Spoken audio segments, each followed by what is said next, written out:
At this time, I'll call the Haywood County Board of Education emergency meeting to order. Um, Good afternoon, everyone. Thank you for taking the time from your weekend to be here. I have one announcement, and that is that Mr. Rogers will not be here. He sends his regrets, but he has had a prior engagement that he needed to take care of some family issues that needed to be taken care of. At this time, board members, we have one agenda item, and that's the discussion of the masking plan. And I would ask that we have a motion to approve the agenda as presented. Motion to approve. Mr. Henson's made a motion. Do I hear a second? Second. Second. Okay. I think David got I it. think, was it David that seconded it? That was Ronnie. Or Ronnie. Okay, I'm sorry. All right, we have a motion from Mr. Henson, a second by Mr. Clark. Any questions or discussion on the motion on the floor before we vote? There being none, we'll vote. All those, wait a minute, we're going to do it by alphabetical order. And get used to doing it one way, and now it's another way. Anyway, roll call. Mr. Burnett. Yay. Mr. Clark. Yay. Mr. Francis. Yay. Mr. Henson. Yay. Mr. Kirkpatrick. Yay. Mr. Nesbitt.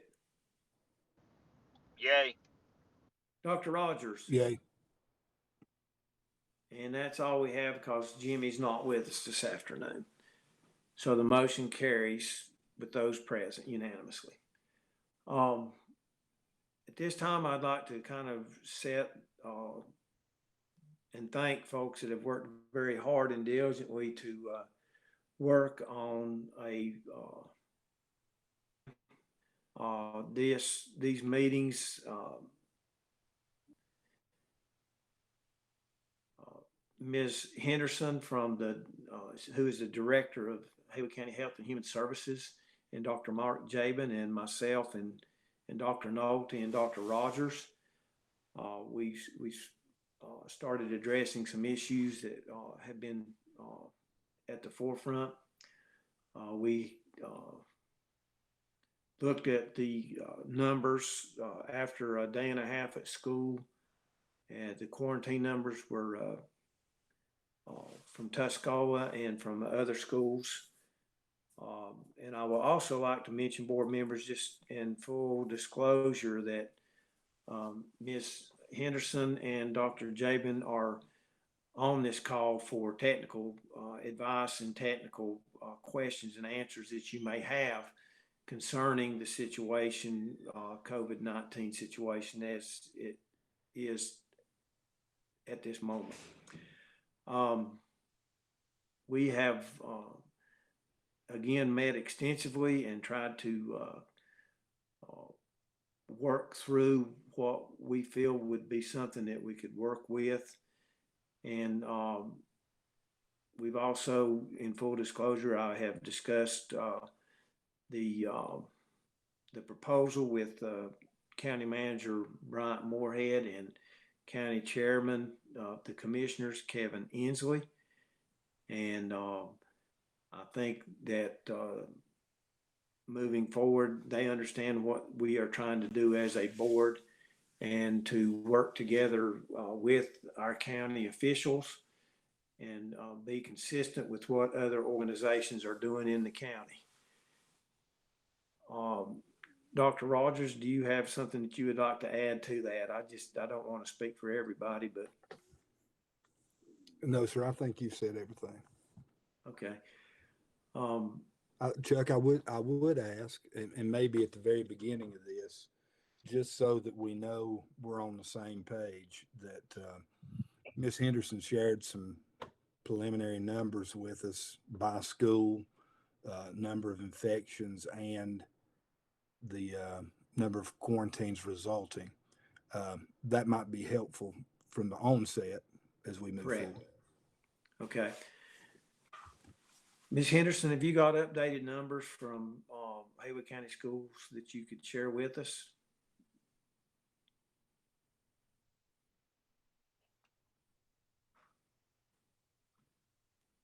Can you hear me, Mr. Chairman? Now I can. I do not have numbers from Pisgah. We do know that we have a positive student there, and we're waiting on all of the class rosters. So I do not have definite numbers there. Okay. From Tuscola, we have 3 positive students, 61 that are quarantined currently, and working through another 105 students there. Waynesville Middle School, we had a positive, and we've got 27 quarantined associated with that positive. We have a positive at Hazelwood, with approximately 25 quarantined associated with that. We have half of a kinder camp class at Clyde, which is about 12 students, and then we've got 19 quarantined from Bethel Elementary School. Okay. You did an excellent job the other night explaining to me the difference between quarantine and what was the other term? Isolated. Isolated. Would you explain the difference between those two, please? Sure. So your isolated cases are your positive patients. So like I said, there's 1 at Pisgah, 3 at Tuscola, 1 at the other schools. Your quarantine students are those that we have identified as close contacts, that are quarantined for 14 days, or until symptoms develop and they're tested either positive or negative. So that's the difference in the 2 terms. Okay.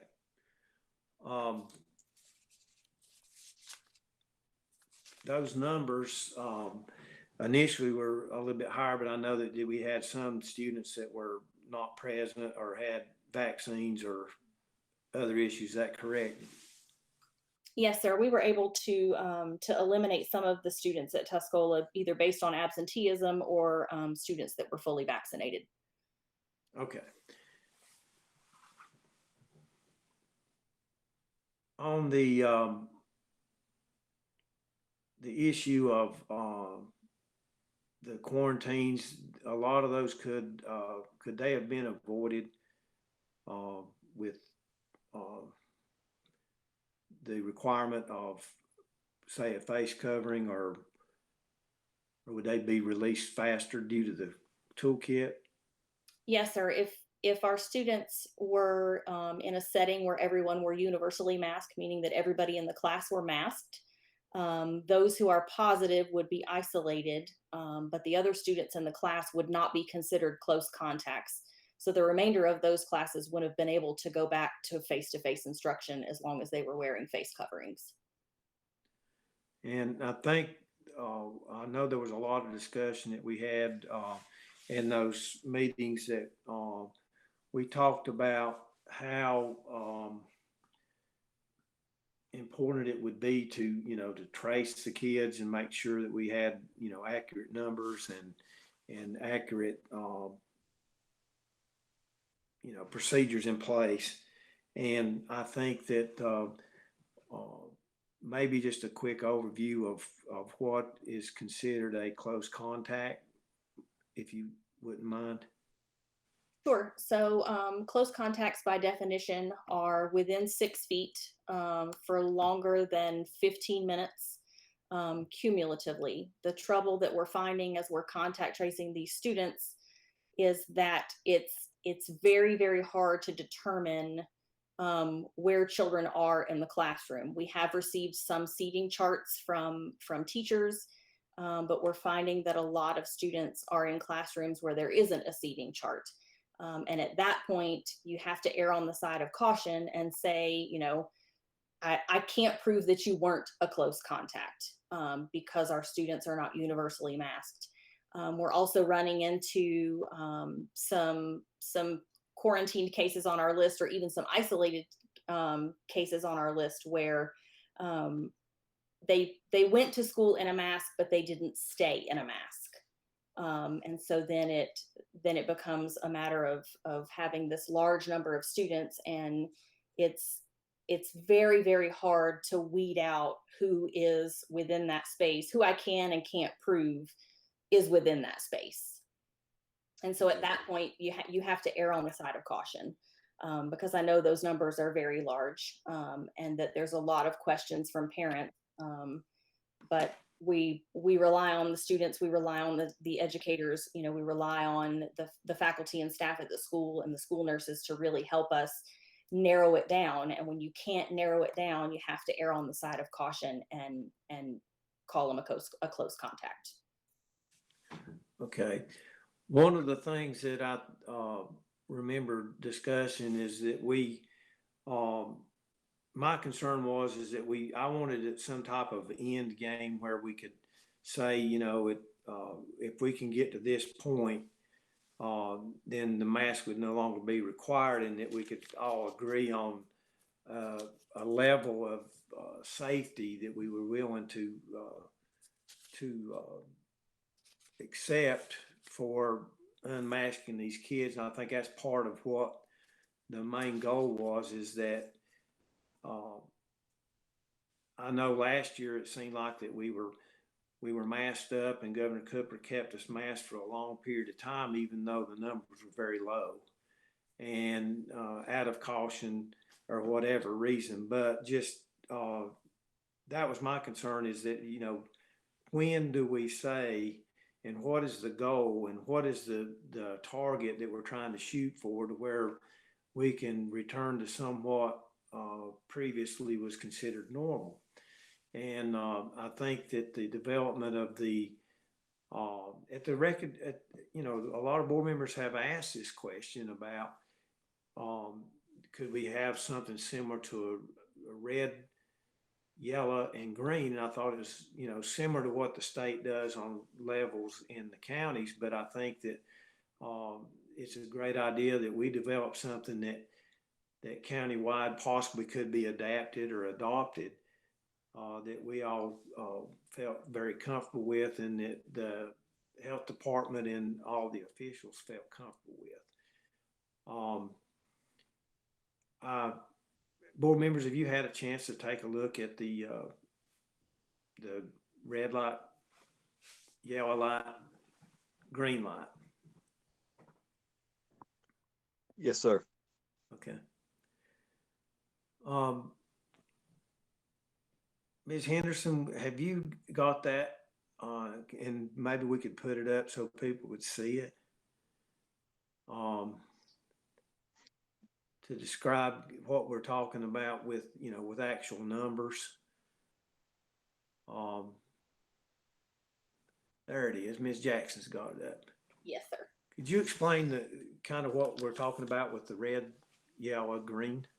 Sure. So when we talked about it, and I think we all realized that we were in masks for a long time, and when we put them on last year, there was kind of no end in sight. We didn't know when we were going to be allowed to take them off, and so this gives us an end goal. So if you start at the top in the red, which is where we are now, we have 10 per 100,000 in our population. And this kind of gives you a guideline as to how we get from one step to the next. So in order to move into the yellow, if you see the third bullet point there, it says, how do we move from red to yellow? And so we need a consistent 3 weeks of less than 6 cases a day. At that point, we talked about moving into the yellow, and that would be kind of in a situation similar to where we are in the schools now, where masks are optional. Parents that aren't quite comfortable with their students taking their masks off can leave them on, and students and parents that feeling a little more comfortable and have that option can move toward that option and take their masks off in class. And so then the third bullet point there shows you how we get from the yellow into the green, where we become, mask free like we were over the summer. And that's a consistent 3 weeks of 1 new case a day or less. And we have seen that we can do that. We did it prior to the summer, which kind of allowed us to take our masks off for the summer. And so this gives us kind of a step-by-step where we can monitor it going forward. And people will know where we stand because we run the numbers all the time. And we can move from one zone to the next and kind of peel back the layers that we have instilled up until now. Okay. Dr. Nolte or Dr. Rogers, or Dr. Jabin, do you have anything you'd like to add that to, you know, of our discussions that we had about moving from one to the next, or the mask requirement? Well, I'll start, Mr. Francis. You all know I'm usually not at a loss for words. To me, it seemed like the most reasonable approach that we've heard about across the state, because most people are in a situation that we have been in. You know, you're either mask free, or you're completely masked up, or you're optional. Even if you're requiring it, not a lot of people are wearing the mask. Some schools there are, some aren't. And to me, the thing that I like about this, after being in our discussions, is the numbers are the numbers, and you know, we sort of see those posted from time to time, and we can see which direction we're moving in. So like other plans in the middle of a crisis, none of them are perfect, but this seemed better, certainly much better than anything else I had seen before.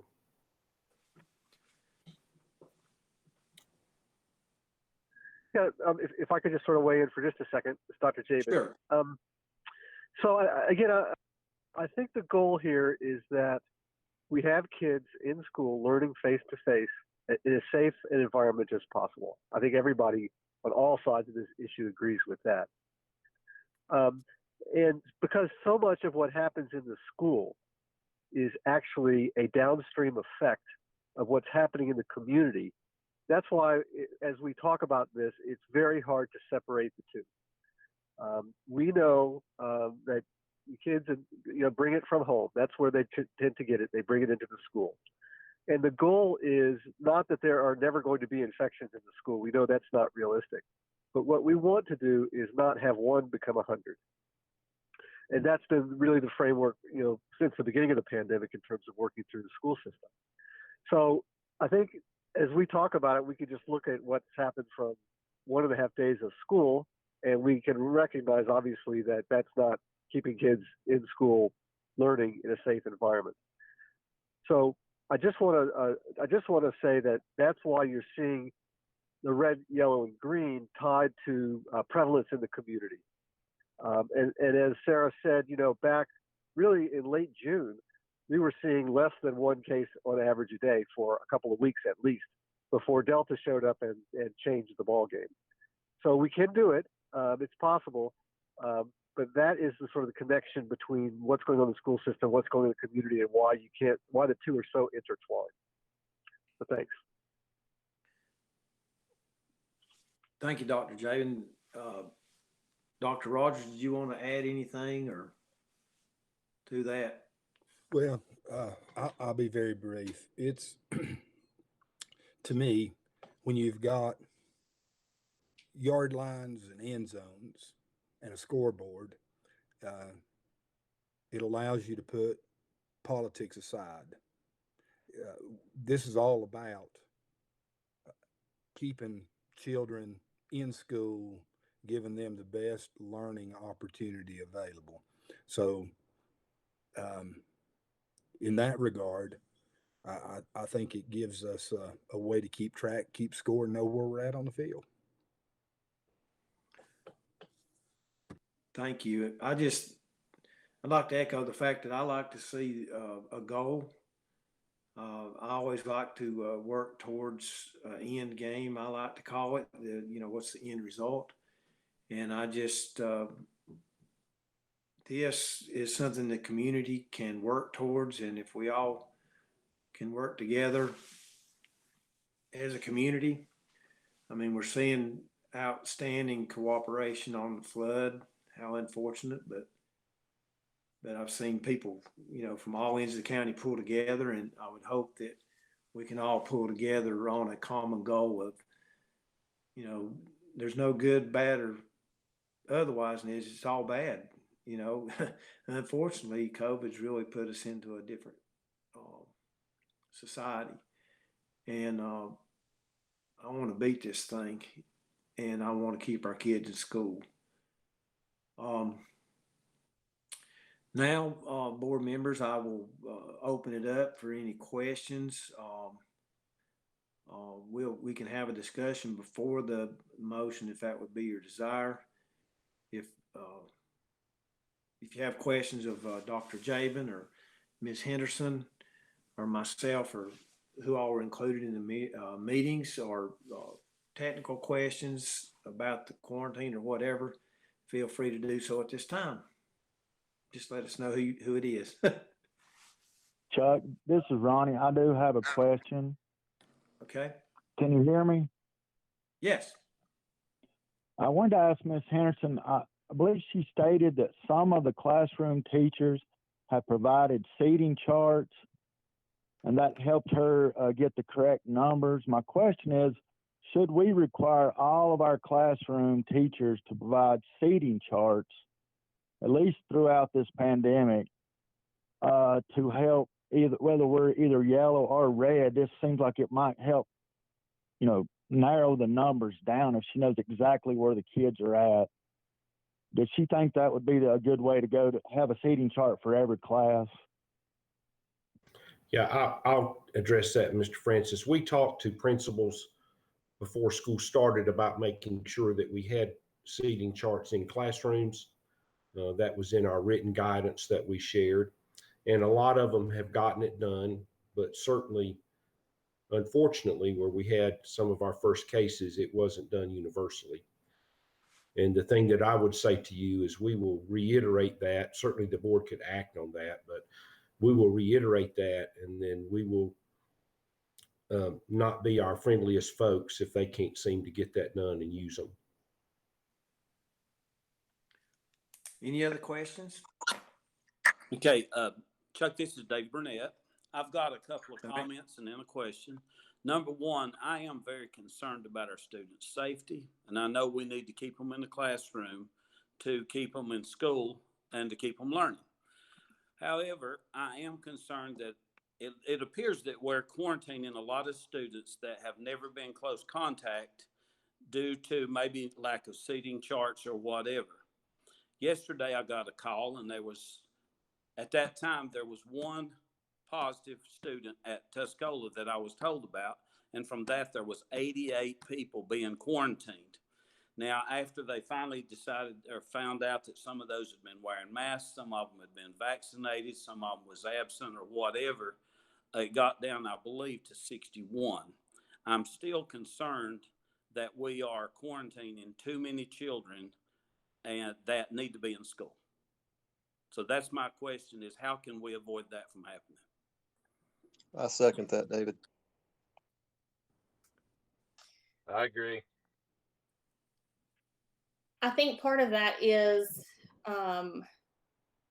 number one, like I said, we're relying on teachers because the school nurses and myself cannot be in every classroom. And when you've got teachers that have more than one class period a day, it's very difficult to figure out who was where. Even with a seating chart, it's hard to narrow down where that specific child was for any period of time. Without them being universally masked, and with it as prevalent as it is in our community, we have to err on the side of caution. And unfortunately, we're dealing with relatively large numbers as kind of a casualty right now. Moving forward, if we were to go back to wearing a mask for a while, it would be much, much easier. Like I said, the students in a class that is universally masked, the only person that would be isolated would be the positive case, and any student who develops symptoms beyond that, whether they brought it from home or wherever they happen to be. The spread that we saw a very, very small transmission in schools at the end of the school year last year because we were wearing masks. A lot of the positive cases we saw were from adults at home or siblings at home or wherever they had been outside of school. And I have gotten a lot of phone calls and emails of similar nature, I assure you. And it's one of those things that if I can't prove that you were elsewhere, then we have to err on the side of caution. And unfortunately, it ends up being a large number. We are working very, very hard to figure out, who was a close contact, who was not a close contact, who's vaccinated, who was there, who wasn't there. And that takes more manpower and more man hours than you can possibly imagine. But it's our job and that's what we're doing. And we've got our staff working on it and state staff working on it. But we anticipated seeing things like this, not necessarily from our county, but in watching counties and states around us who were in school with similar options that we had at the time. And so it's unfortunate, but I think moving forward, we can make it better. Ms. Henderson, I would like to ask if there's, at first when there was 88, it appeared that we quarantined officially students that were absent. We quarantined students that were wearing masks. We were quarantining students that had been vaccinated. And it looked like we just took a shotgun approach and just shot everybody out of there. And so I would like to know, are they a possibility of taking those students that got caught in this web or whatever it is and testing them in next week? And if they test negative, get them back in school. Is there a way to make that happen? Can I throw As a Megan here? parent that is involved in that, I will second that again. Can I weigh in here just a second? Yes, sir. Okay, so I think it is astounding that one or two cases can draw in 60 or 80 people. And the sheer magnitude of those numbers are astounding, I will agree.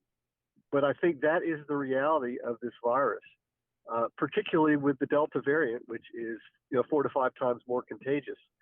What we're seeing last year, and I think a lot of people had the experience of being around somebody positive and they didn't become positive and didn't get sick, and they're going, how could that have possibly happened? Last year when this was going on before Delta, if we had a group of 10 people and somebody in there had turned to be asymptomatic, contagious in their pre-symptomatic stage, maybe 2 or 3 of those people would get infected. Now it's like 8 or 9 out of 10. And I think it reflects just the difference between this virus. So certainly the magnitude of the numbers is astounding, but that's what it is. Secondly, for the kids who were initially quarantined, but who we come to find out really were not close contacts, there's no need for them to test. There's no need for them to be in quarantine. They should be as careful as they would be normally. So there's no reason to actually do that. The second question, I'm sorry. Okay, my question is though, out of even the 61, there's got to be students there, and I do not know one. But there's got to be students that will say, I'm sitting on the other side of the room. I never got close. I'll be willing to come and test. And if I can test negative, would I be allowed to go back to school? Yeah, so that was the next question I was going to answer. So thanks for asking that again. When someone has what's considered to be a close, so it's you're a close contact or you're not a close contact. We're trying to draw that line. If you're not a close contact, there's no additional quarantine test or anything that would be useful for that person. If a person is identified as a close contact, what we advise is that they be quarantined for 14 days. And we advise that they be tested somewhere around day 5 to 7. That test result does not affect the length of the quarantine. That test is done because if that close contact turns out to be positive, now they have close contacts that need to be considered whether they're close contact and quarantine. So you can see how the ripples start to go out. That's the role of testing in someone who is a close contact. So the decision point is, are they a close contact? Are they not a close contact? And then each of those follows the path that's appropriate for them. Does that answer what you're hoping to, what you want to hear? It really does. I understand what you're saying because, and I think that's the right way. But what I'm saying, I am willing to bet that at least half of these 61 people were really not close contact, but somebody arbitrarily decided that they're close contacts. Now they're out 14 days. Yeah. So I would say that there's nothing arbitrary about these determinations. We determine based on the information that we have. And as Ms. Henderson said, if we have information that makes it very clear this person is not a close contact, they came off the list. For the people that we can't be clear, yes, there may be some who actually in real life, if we knew enough, we could say the same. But it's equally as fair to say that we don't know, and they could actually be a close contact. They could become positive. They could be infecting others around them. So when the prevalence in the community is as high as it is right now, that also impacts how much risk we're willing to take in terms of putting somebody out there who turns out to be infected, who we did not quarantine. Because again, the goal is for one not to become 100. And so I have no doubts that what you're suggesting could be true. If we had the information to be able to verify that and substantiate it, we'd take them off the list. That does not exist because, for a lot of reasons. One is we don't know where those kids were. We don't know kids. We know that there were kids who were sent to school with a mask and didn't wear it. And so again, this is what Sarah's talking about when it makes it really hard to parse it out. But understand, I hope, that the approach that we've taken is to try to be as careful as we can, especially in the face of the kind of prevalence and the kind of contagiousness with this virus that we're seeing right now. Does that help any of you? Yes, thank you. Sure, thank you. I have a question, Larry. The CDC guidelines for quarantining is 10 days with no symptoms shown and 7 days with no symptoms. And on the 5th day, you can have a COVID test. And if it's negative, you can return back. Why are we subjecting everyone to 14 days? Yeah, thanks for asking that, because I think that's really, really important thing for us to talk about. The CDC has never changed the length of the quarantine period. It is 14 days, no matter which of those options is chosen. What the CDC did do was to give an option to complete the remaining part of the quarantine after 7 or after 10 days, as you say. But the quarantine period is still 14 days. What the CDC was acknowledging is that the conversion rate of someone who is a close contact, who then subsequently tests positive, is most likely to happen in the first 5 to 7 days. Not universally, and we've certainly had cases here in Haywood County where people have become positive on day 12, for instance. What they were saying is they were willing to throw out this option if communities and businesses and organizations were willing to take on this extra risk. So they're not saying that if you had tested 5 days and after 7 you can go back, or if you or no test at 10 days you can go back. They are not saying that that person might not carry a risk to others. The risk is still there. They're just saying that they think the risk is low enough that they're willing to throw those options out there. In Haywood County, when that came out last year, we entertained that seriously, and we decided that was not going to be our recommendation because we did not feel comfortable with that increased risk that is still there. So I hope that makes it clear what those options actually are saying. In our discussions, again, what makes the difference right now, from my perspective, is the prevalence in the community. And so when we were, say, in the green less than one case back in June, if you had somebody in your business, for instance, that was really critical that they be there, that's a situation where it might have been pretty darn safe to use one of those options. It's a different ballgame now because of prevalence and contagiousness. So, yes, you are correct that those are included in the CDC guidance. They would not be the health department's recommendation, however, given those things. And Larry, your point really brings up a couple of things. And if you don't care, I'd like to make a statement here that the CDC, first of all, let me say this: the school board nor school administration determines quarantine.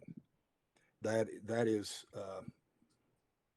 according to the CDC, local public health authorities make the final decision about how long quarantine should last based on local conditions and needs. Um,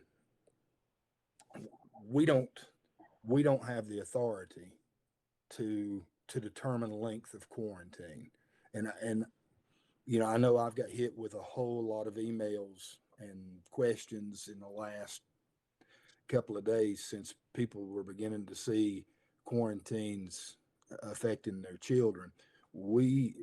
Dr. Beal nor the board has that authority to determine quarantine. That's up to local public health. Would you agree with that, Dr. Jabe and Ms. Henderson? Yeah, I would, but Bobby, I would also like to say that we're not out here to be punitive. We're out here trying to protect the community and give the best advice that we can. So you are correct that authority does actually lie with the health department. But again, we want to work in conjunction. And again, we're trying to do what's safe and keep kids in school safely. I don't know, Sarah, do you want to comment? No, but I think Dr. Jabin, this is Jim Francis. I had just a real quick question. Is there any studies on the length of duration for kids versus the length of duration for adults with the Delta variant, or any of the, has there been any studies done to see, can kids typically shed this virus a lot quicker than adults, or anything like that? I'm not aware of anything that says that it's any different than it's been with the original variant with respect to the length of illness, the length of isolation recommended, or the length of quarantine recommended. That all is pretty much the same in terms of how this virus is behaving. If that answers your question? Well, basically, do kids shed the virus quicker than adults, or is there any? Yeah. So what has been reported is that kids older than 10, so middle school, high school, when they have had studies where they've determined how much viral load these kids have, they have viral loads similar to young adults. Once you get below 10, 12, those viral loads are less. But I think what we're finding with the Delta variant is they're more than they were before as well. So there is more, the viral loads are higher across the board. What's not clear is you would think that you could draw a direct correlation between the amount of viral load and the amount of sickness and illness and symptoms. And that's not necessarily a direct correlation. If what you mean by shedding virus is, are they more likely or less likely to shed to others? The people who comment on that are basing it on the viral load numbers that are being seen. I think if you look just at the increased number of cases in the under 18 age range, and I'm talking about from 0 to 18, certainly it's increased with Delta. Again, is that a function that other kids are shedding? No, it's probably more a function of what's happening at home, to be honest.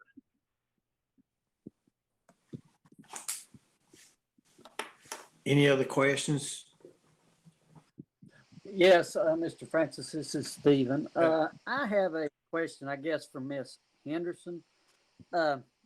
Who is notifying the parents about the quarantine right now with the quarantine at Tuscola? We'll just take Tuscola for the example. And if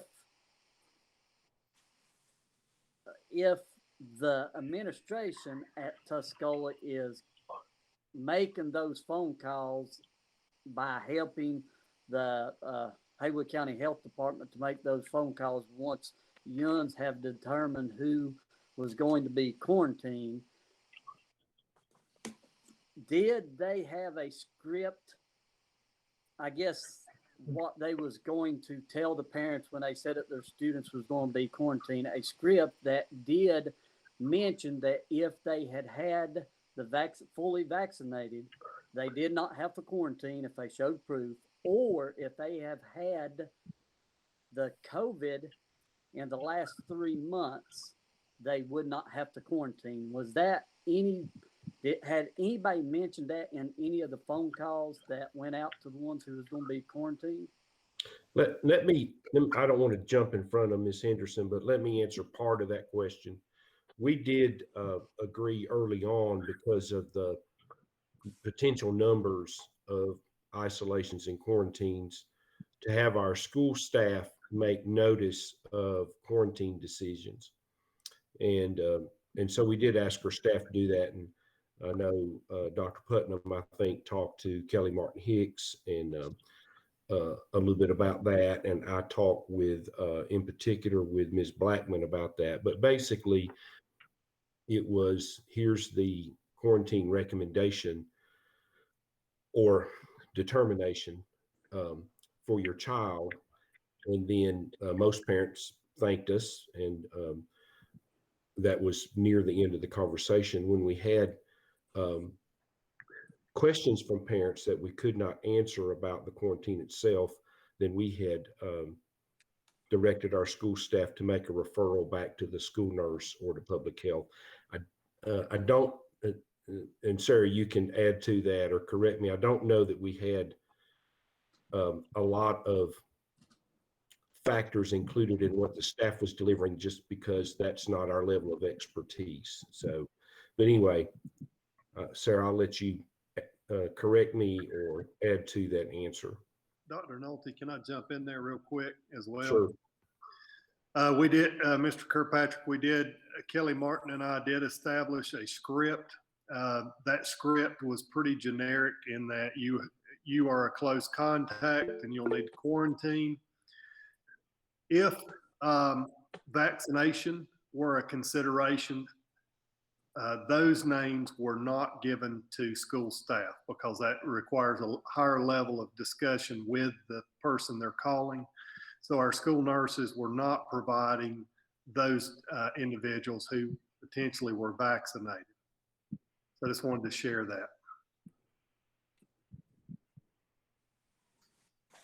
I will say also, we did have a few students that were given quarantine guidance yesterday or even the day before that were fully vaccinated. I fielded a lot of those phone calls. I know that the school nurses fielded a lot of those phone calls. And if we could log in and determine their vaccine status, or we even had a couple of parents where they weren't necessarily in the state system, and that's a whole nother discussion about where vaccines end up, but we even had them email us cards to prove vaccine status, and those students were removed from the list.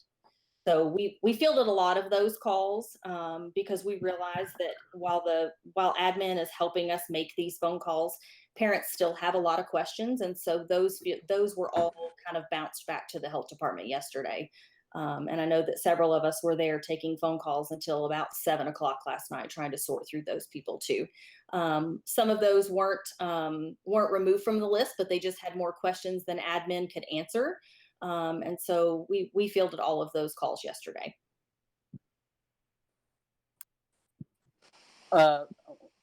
Thank you. I still don't know whether anybody answered the question, and I think this will be back to you, Ms. Henderson, was that the ones who was determined that was going to be quarantined. Now we now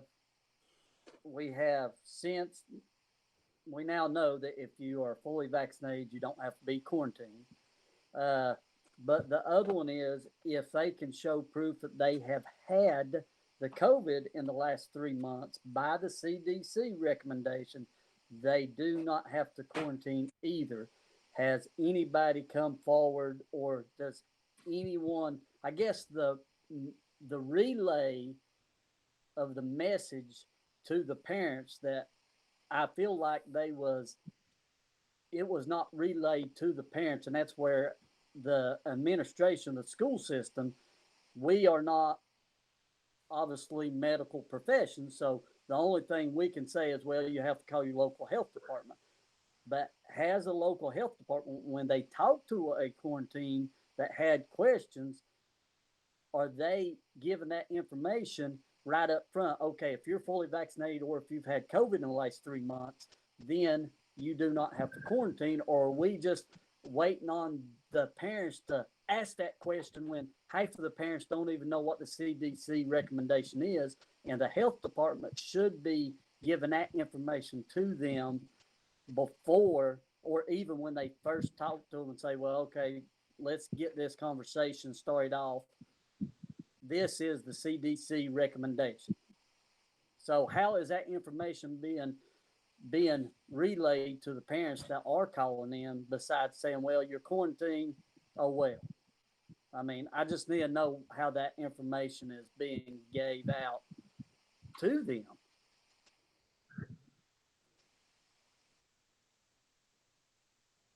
So I do know that admin was provided with a quarantine date, and at that point, if there were any questions, they were referred back to school nurses and to the health department. It's when we start making these phone calls from the very beginning, we have no idea who is vaccinated and who is not vaccinated until we start looking through those things. We do have a state database. If they were vaccinated within a health department within the state and within certain agencies in our county, they will cross over into that state system where we can look at them initially. Not everybody's vaccine necessarily ends up in that state system. So there are some that are vaccinated that we don't realize are vaccinated when we start making those phone calls. We are relying on the help of admin to help us make phone calls, but we certainly do not expect them to field those medical questions or vaccine status. So all of that is referred back to us. They're just kind of given a blanket statement. And then, we field any questions from there. I hope that answers your question a little better. Yes, and thank you.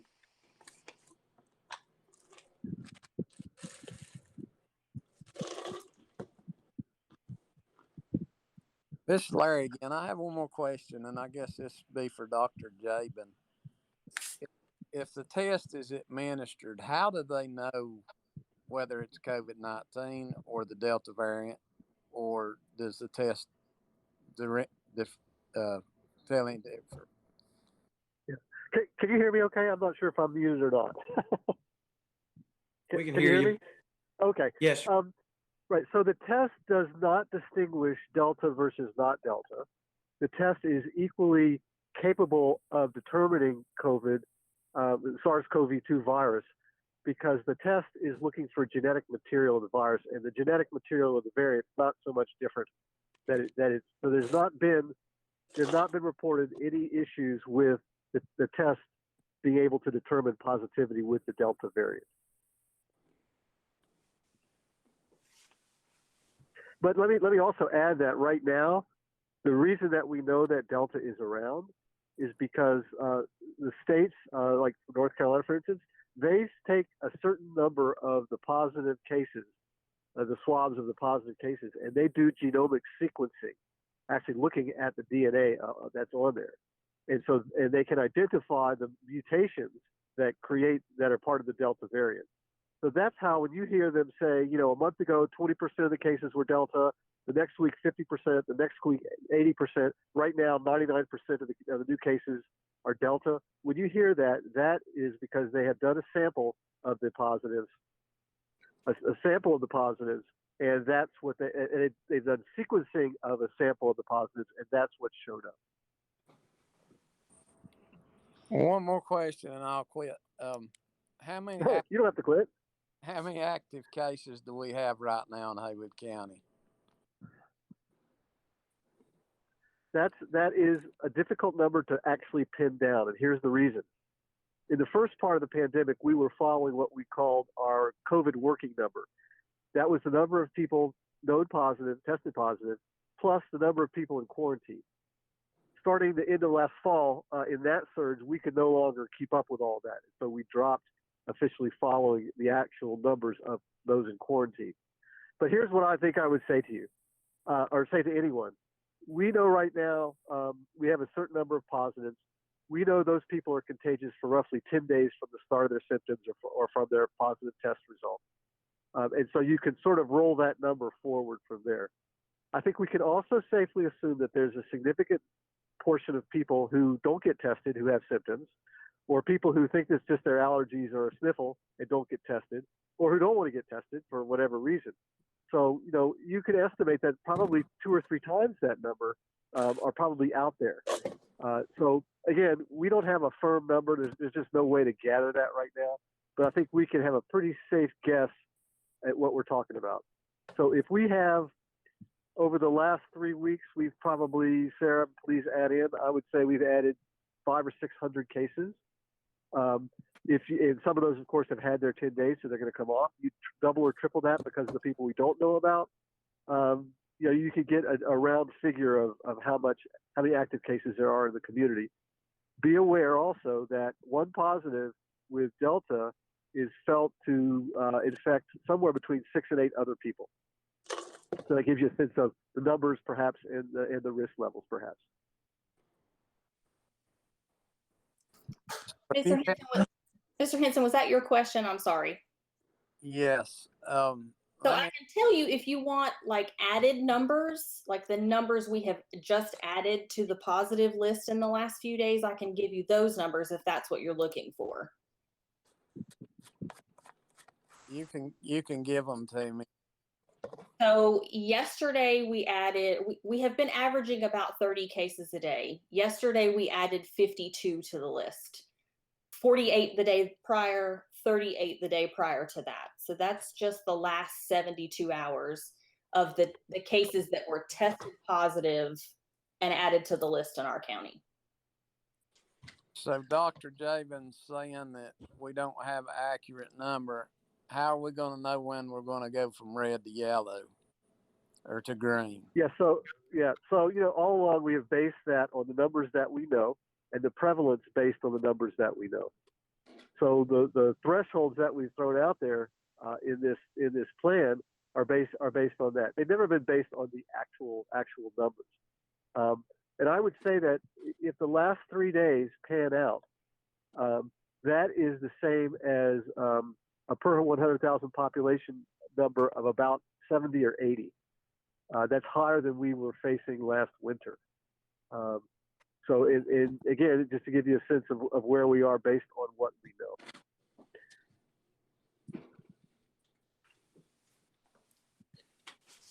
Any other questions?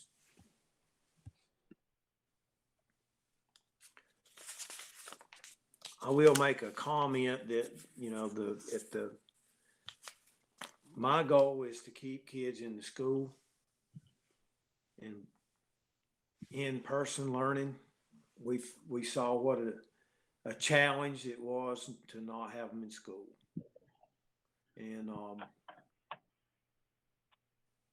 And also this stop, slow, go will give us an opportunity to at least have an end game to get us back to what we used to call somewhat of a normal now. Is there any other discussion on this proposal?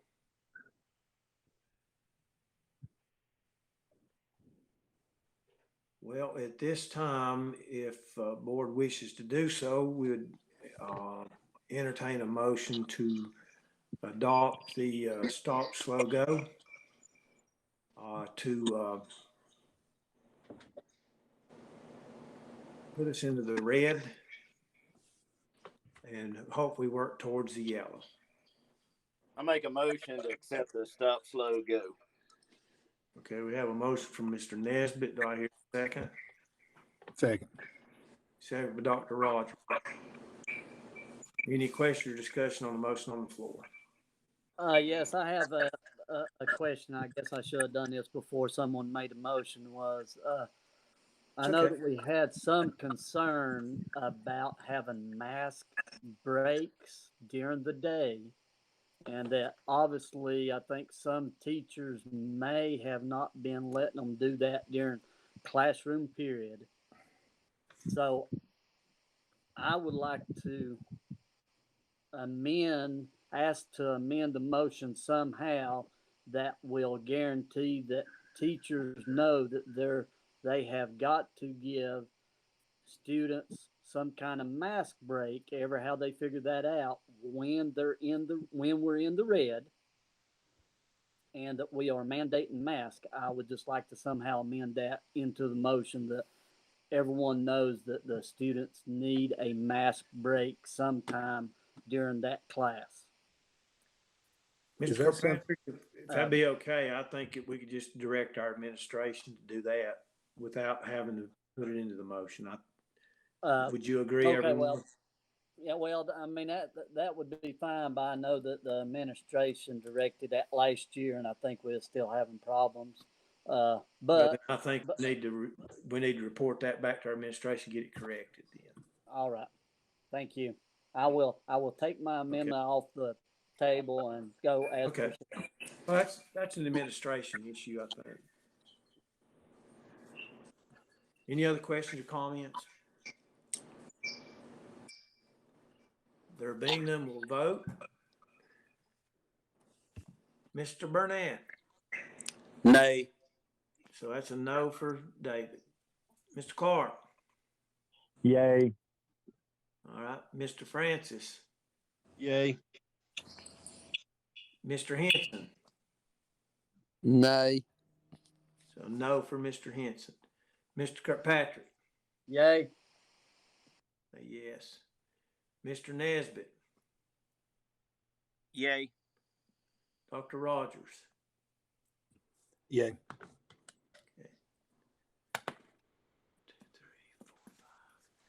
motion carries 5-2.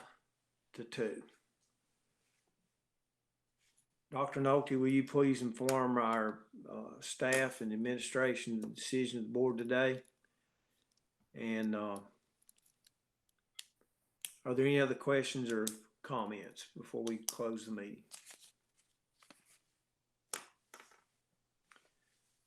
All right. Thank you all again, everyone, for coming on. Thank you for all the hard work and the long hours of meetings and all. And